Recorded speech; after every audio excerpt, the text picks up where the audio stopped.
They should invest into academies, they should bring coaches, and they should develop their own players.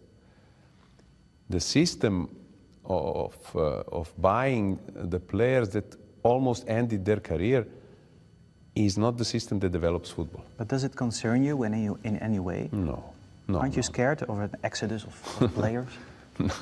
Top players? I mean, No. We lost Messi, we lost Cristiano Ronaldo, we lost Karim Benzema. You know what? We didn't lose them. They still play football, but they're at the end of the career. At the end of the career, some players go somewhere to earn some money. But if it's not about money only. Players want to win top competition, and top competition is in Europe.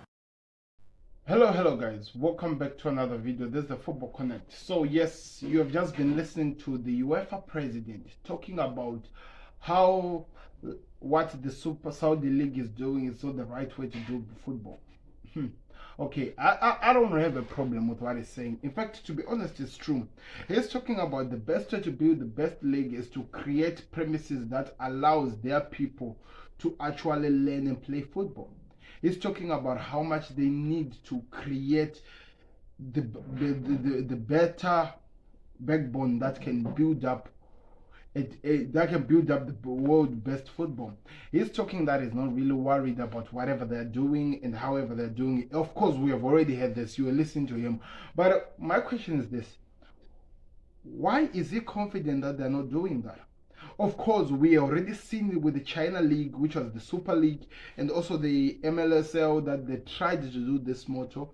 But don't you think with the way the Saudis are doing, they are just trying to bring good names, people who have done it so well, good football players, so that it becomes like the foundation that they're trying to lay up for the academy players that they're bringing out?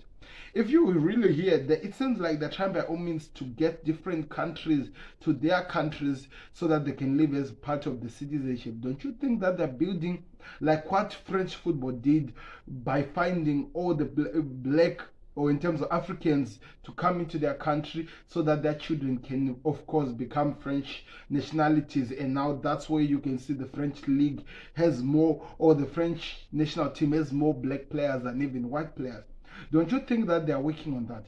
Because I feel like this is something that they've been working on in a long period of time, and now they're revealing it to the world, not in a way of saying that, okay, that this way they've done.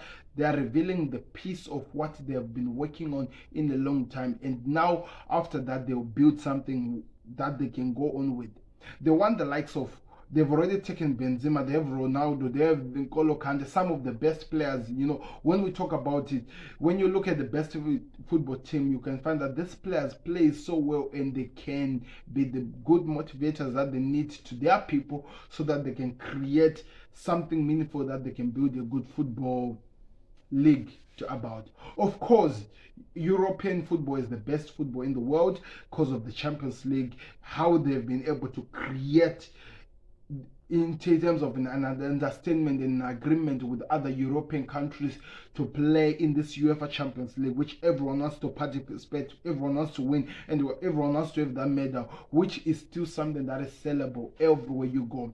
Even if people who are playing in America wants to come to the Premier League, wants to come to Spain League, anyone who's in Brazil, everyone in Africa wants to go there, because that's where the first good model of football is. But it did not just start like that. They had to build it up. Remember, for the Premier League, for example, to be where they are right now, they had to come up with strategic ways of trying to get something that Syria were not doing, because at that moment Syria was the best league, and they had to give the rights, sell the rights to different parts of the world. In UK, in USA, in America, they have the rights to watch the Premier League. When you go to Africa, we have the rights to watch the Premier League. That's why it has become the best and the biggest football league in the world. And don't you think because of the amount of money that the Saudi people have, cannot be able to at least try to create something like that, something that they can build up into that? That's what I think.